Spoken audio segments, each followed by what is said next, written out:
Free from heartache and pain. I wanna be free. Taking aspirin a day from the doctor way. I wanna be free from heartache and pain. I wanna be free. Taking aspirin. Hello to all of our local viewers and those watching from around the world. I'm Dr. Wayne, and welcome to the Dr. Wayne Health and Wellness Show. Today we will be discussing COVID-19 with Joyce Polk, a respiratory therapist at the Archibald Memorial Hospital in Thomasville, Georgia. She's also a native of Cordial and also my sister. So we're going to have a discussion today. We'll be asking her some questions about COVID-19, and hopefully we'll be able to get some information that will enlighten you, our viewing audience. So we'll start with our first question today. Joyce, what is COVID-19? COVID-19 is a disease. It stems off from the coronavirus. It attacks the respiratory system. It attacks the drive to breathe. And older adults and the adults that have underlying medical problems, it attacks them worse, Dr. White. Okay, good. Then what are some of the symptoms of COVID-19? Can you share that with us? First of all, a fever, a temperature of 100 or above, a nagging cough, chills, headaches, nausea, and sometimes vomiting. Does a person always have to have symptoms to have COVID-19? No, sir. It can be asymptomatic. You can have COVID and not have any symptoms at all. Is it transmissible? Is it transmissible when they're not having symptoms? Yes, it is. It can be spread from person to person even when they're not having symptoms. Yes, okay. Yes, it can. What are some of the things that we can do then? Let's say that we talk about. We can do things in our homes to help reduce the possibility of transmission of the virus. We can clean our home good with it's Clorox bleach or any kind of bleach, dilute it in water and scrub everything down real good, and wash your hands. But the most of all, that bleach cleaning is very good. Okay. Lysol is good too. Okay. In your experience, you have worked in the setting dealing with COVID-19 patients, and I'm sure you've had a great deal of experience. Can you tell us some of the things that you've been seeing in your work at in a hospital setting? Some of the things that you've experienced and that stands out during this pandemic. Well, the most of all, the thing that sticks in my mind is how fast COVID moves, how fast it attacks the respiratory system. People can come in and they'll be talking, and within the next 30 minutes, they're getting ready to go on the ventilator.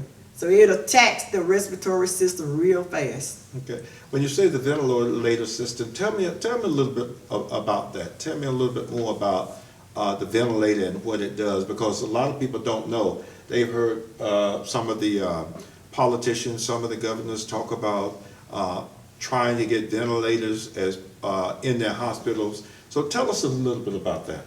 Dr. White, I'm glad you asked me that question. A ventilator is a machine made, it's been in a long time, but what they do when a person stops breathing, they intubate them, they call it intubation.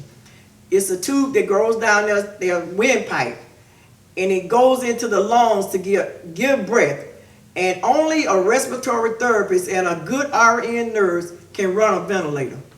Okay. It takes a lot of education. Okay, so the ventilator, I assume, is something that breathes for the patient. Yes, sir. Breathes for the patient. Yes. What are some of the things that that stands out that will trigger the need for a ventilator insofar as, for example, oxygen levels? You're an expert and you know what those oxygen levels or breathing patterns are. Can you tell us a little bit about that? Oxygen level, anything 91 or above is good. And as I told you, when they come in, they're doing 91, they're breathing pretty good, but then it goes to dropping real fast. Like I have seen some in the 70s, in the 60s. Those are critical levels, 70s and 60s, those Yes, are critical levels. really. So you want to get the oxygen levels back up, so get them breathing so that they're consuming oxygen and getting those oxygen levels up at above 91%. Yes. Okay, 91%. Some of the things that you talk about having to put them on ventilators, have you seen the ventilators really be effective? Are they effective in helping people get through this crisis when they're in such a critical state in a hospital setting? Yes, the ventilator is the most important part of when a patient goes bad with COVID, because it gives you air in your lung and it lets your lungs rest. And COVID is like I said, it's a respiratory disease, and it's real hard to move out of the lungs. So the lungs need rest, and the ventilator is the most important part of us fighting that COVID battle. Okay, the ventilator, okay, as you said, helps breathe when the patient is not able to breathe for themselves, so it allows them to have some assistance in their breathing process. So at this time, I think we'll take a break, and we'll come back after this after we take a brief intermission.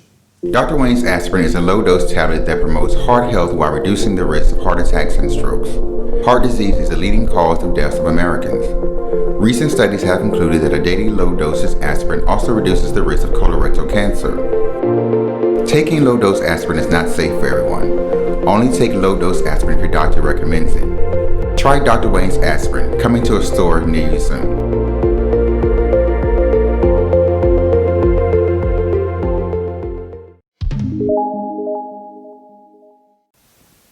Hello to all of our local residents and viewers from around the world.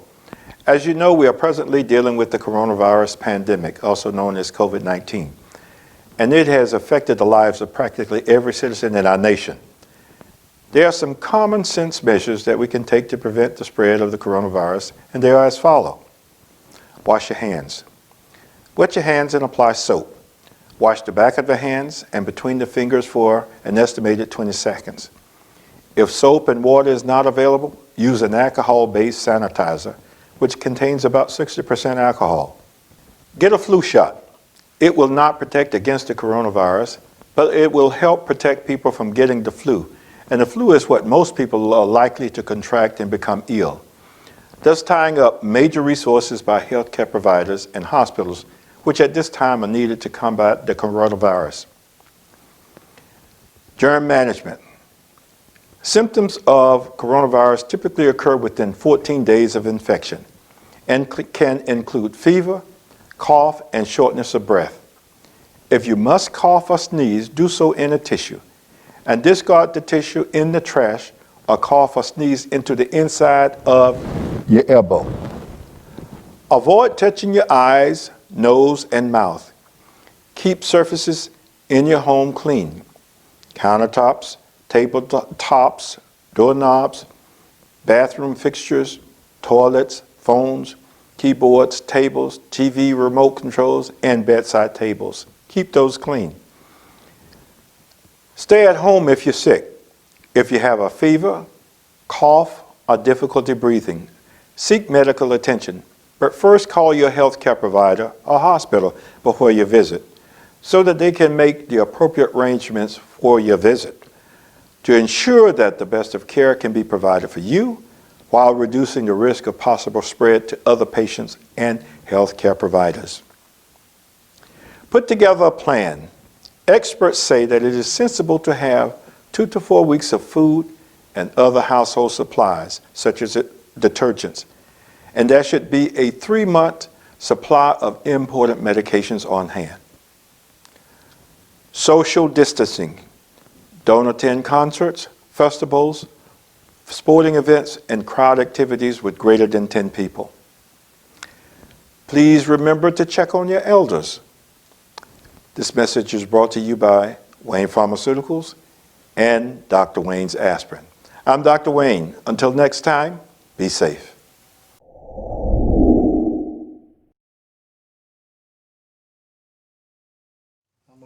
Welcome back to our show. We're here with Joyce Polk, respiratory therapist, and we're talking a little bit today about COVID-19. And we're going to pick up with some questions and some good answers that she's provided us with today. We talked about COVID-19, and we've talked about some of the symptoms and talked about it as a virus. And she shared with us some of the things about the treatment and some of the tools of the experts in healthcare settings that they utilize in treating seriously ill COVID-19 patients, and that being a ventilator that we've heard so much about in some of the daily briefings from people like Governor Cuomo in New York. So she's talked about that. So now we're going to move on to our next question, which would be, let's talk about some of the common things that is being recommended now for daily, in our daily lives, such as the mask. So you have any recommendations, or you have anything that you would like to share with us about the mask? You know, they're talking about mandating and making that mandatory that everybody be required to wear a mask. Some states and some governors and mayors are making that mandatory. Tell us what you think about masks, if they are any particular types, or do you recommend them? What do you have to share with us today? I do recommend wearing masks because they found out that that's the best defense we can have against COVID. So the mask that you can wear is just a regular face mask. Some people, I seen people with handkerchiefs tied around. Just as long as your nose and your mouth is covered, we need to wear a mask. Okay. So anything that covers the nose and the mouth and prevent the transmission or the spread of the liquid droplets, that's what they are. They carry the virus. Anything that will prevent that will reduce the risk of transmission and to others. So any type of mask. You know, what about the N95 mask? The N95 mask are really for the hospitals. They have a good seal. When you wear an N95 mask, you're in the room with the COVID patient, and you really can't breathe yourself because you're breathing in your CO2 over and over and over again. But it really, really works. But for the general public, just a regular mask would do. Okay. Well, so people out there, you're hearing what she's saying.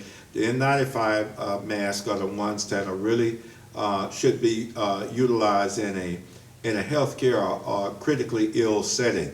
Not for our daily activities, because they really restrict the oxygen flow that we inhale. So it would seriously compromise your respiration for a long-term period of time. So that is not recommended. She's saying that the best ones for our daily usage is just anything that will conceal the nose and the mouth. So you have that as a good piece of information. So we appreciate that particular information that you shared with us. Let's talk about some of the things that we can do. You know, they talk about social distancing and all of these other things that we can do in our daily lives. Any other would like to share with us? Talk to us about that. Yes, we can, like I say, wear a mask. We can also check our temperature regularly, because that's one of the first signs of COVID, high temperature. We can also, when we're out in public, we're going to wear our mask, but we can also do our distancing. I've seen a lot of people just walk right up on you and be right up on you, and you're trying to get away from them. But social distancing is still needed. And you know, people, that's a good point that she makes about the social distancing. We've got to make sure that we're keeping our distance, and I think they're recommending, I think it's 6 feet apart. You go in the stores, and they've got it marked off so good boundaries are 6 feet apart, and watch the markers in the retail stores and the consumer purchasing places that you frequent. Watch those and try to adhere to those, because they've got them marked off, and they're marked off to a specific distancing of generally being about 6 feet. So be mindful of those and adhere to them. And sometimes we get caught up in what we're doing while shopping. We're not paying attention to those things, but we can't do what we've always done under normal times, because now we're in the midst of a pandemic, and we've got to be conscious of this COVID-19 pandemic and the effect it is having on the community. So be mindful of that. So she says social distancing. One other thing I would add to what she's saying too is the social distancing and restrict our ability to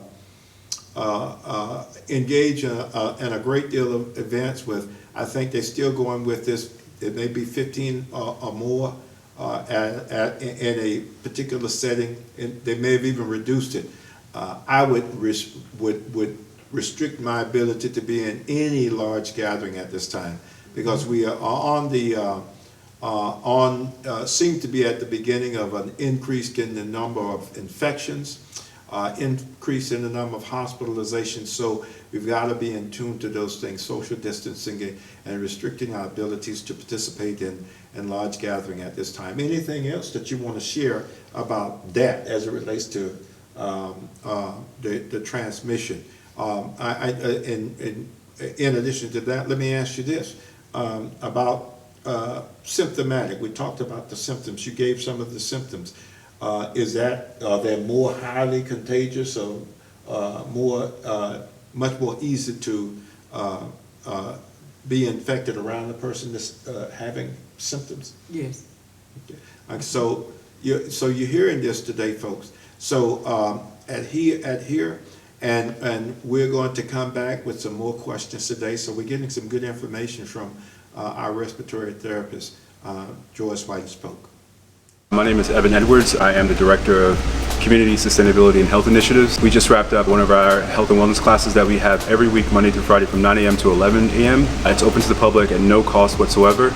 And here we just do functional training, stretching, multiple types of exercises and cardiovascular movements to mimic everyday movements for our senior citizens and anyone actually that needs to come in and get a workout or has had some type of surgery or injury that prevents them from being as mobile as they'd like. We just partnered with Silver Sneakers, which is catered to members of the community that are 65 years and older, with Prime for anyone 18 to 64. We are one, if not the only, privately owned black fitness facilities in the state that offers these programs.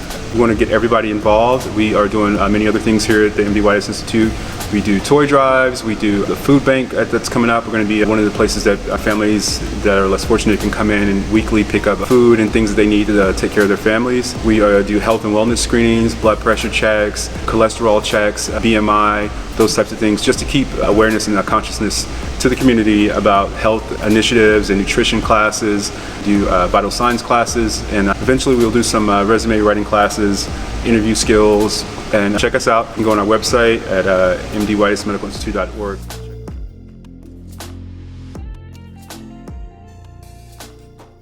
My name is Jimmy. I've been coming to the program for 4 weeks and I enjoy it. You know, I'm a senior citizen and I appreciate Dr. Wing for his program. My name is Felicia. I have been coming to the program for 3 weeks now. I have lost 2 pounds. I am enjoying the trainers and I appreciate the program. And everyone should come out and it's available for everyone. My name is Gail. I have been attending the program for approximately 6 weeks. I really enjoyed it. I look forward every morning to getting out of bed and getting over here to Dr. Wayne's Medical Institute. I invite everybody to come out and attend. You will really have fun. My name is Wayward Dempsey and I just started the program. And since I've been coming, it's been very instrumental to my health. And I certainly thank Dr. Wayne for putting this program into place, and I hope we can get a lot more participation.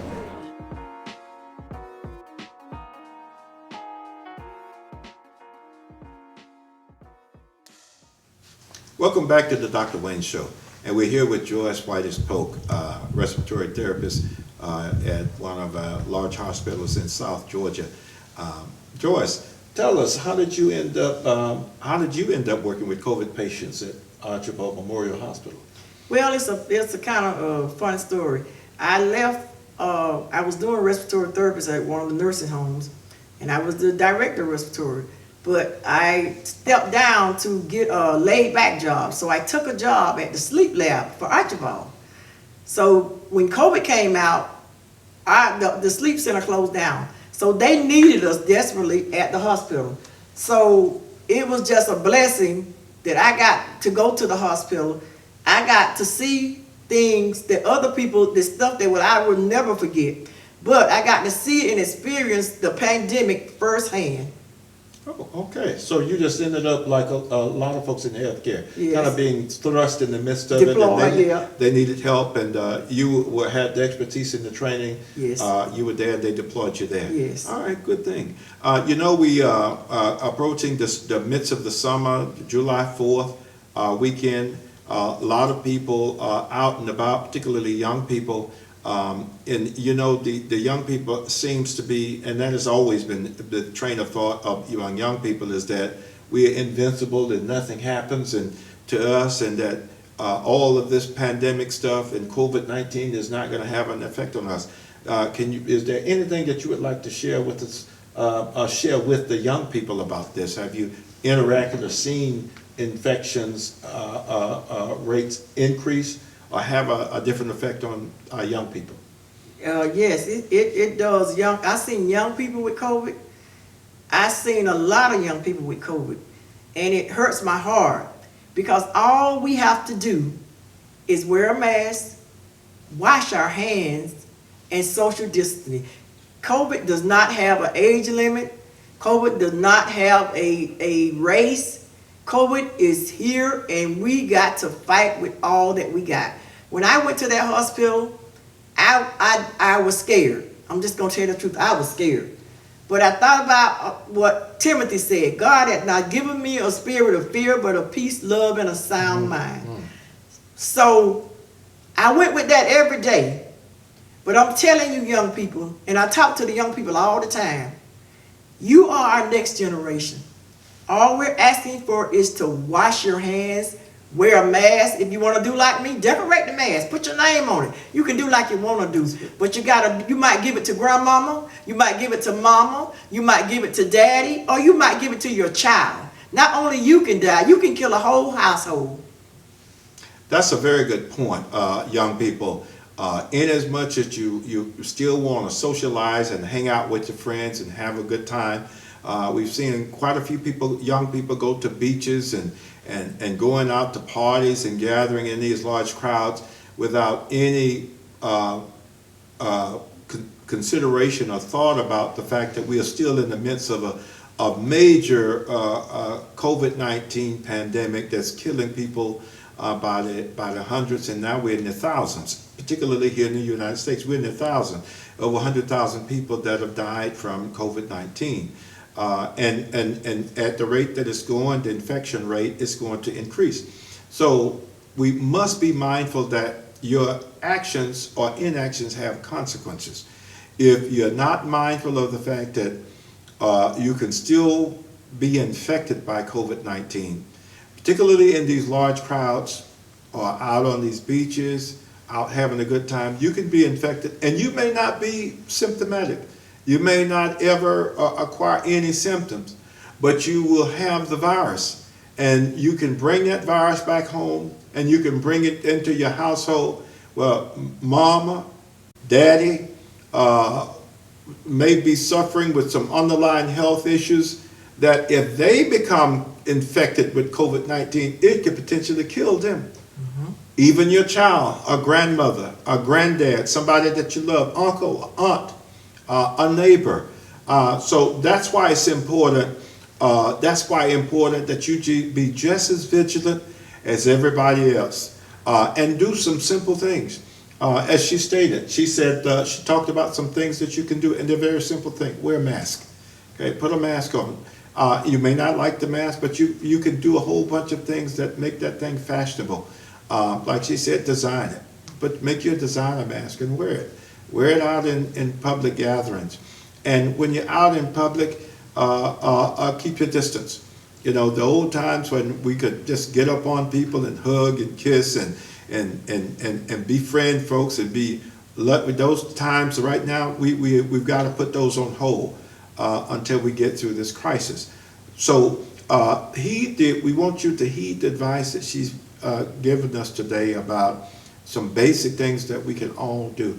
Is there anything else that you would like to share with us about COVID-19, or even how you ended up being a respiratory therapist? That's an interesting thing.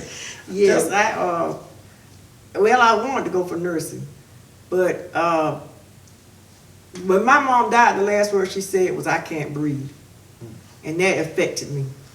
So when I found out what a respiratory therapist did, I went in and I love it.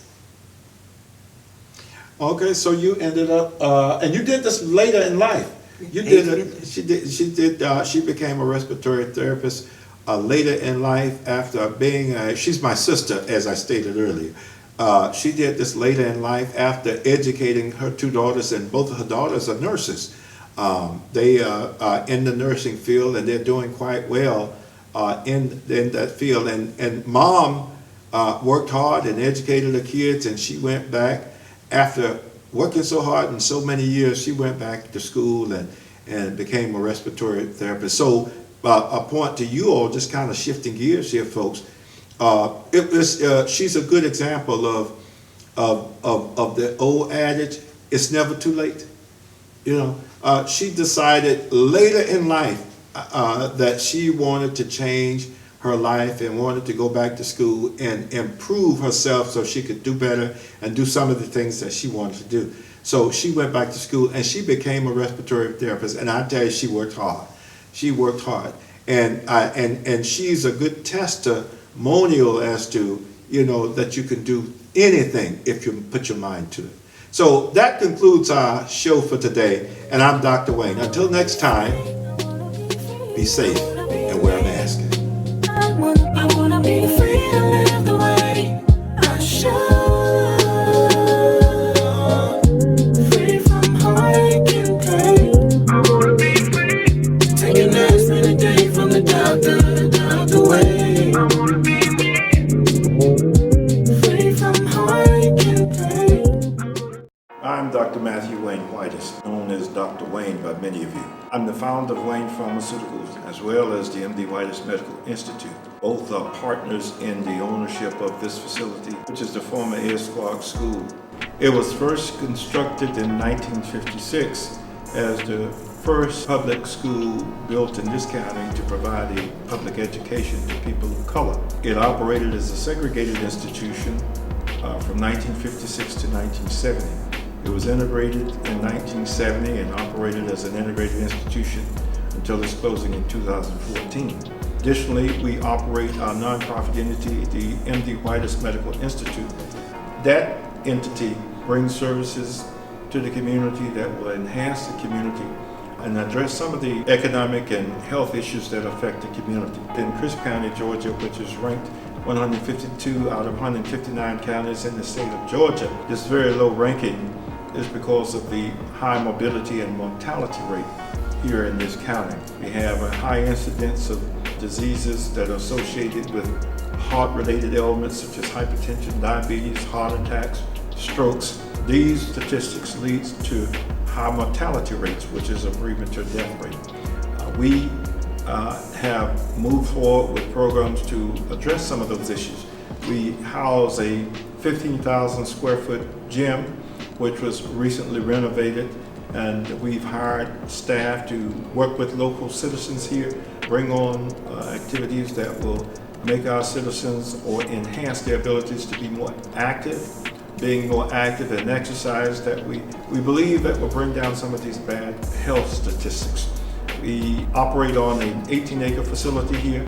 We recently acquired 4.89 acres, almost 5 acres from the adjoining church. And we plan to develop this entire facility to someday be able to manufacture our own healthcare products. Our long-term goal is to be able to manufacture on this location with property that we have acquired and that we plan to acquire, to manufacture products like Dr. Wayne's Aspirin, over-the-counter healthcare products. We plan to do that right here in Cordele, Crisp County, Georgia, on our facility as we develop this facility. We believe that we're going to make a difference as we develop this facility and bring more jobs, particularly in the manufacturing, marketing, and sales area. We look to the community to look at Wayne Pharmaceuticals and look at Dr. Wayne's brand, to know that when they're buying Dr. Wayne's products, they're buying quality healthcare products, but they're also doing something that is unique, and that is investing in our community. Investing in communities like Cordele, Crisp County, Georgia. We hire local people from here.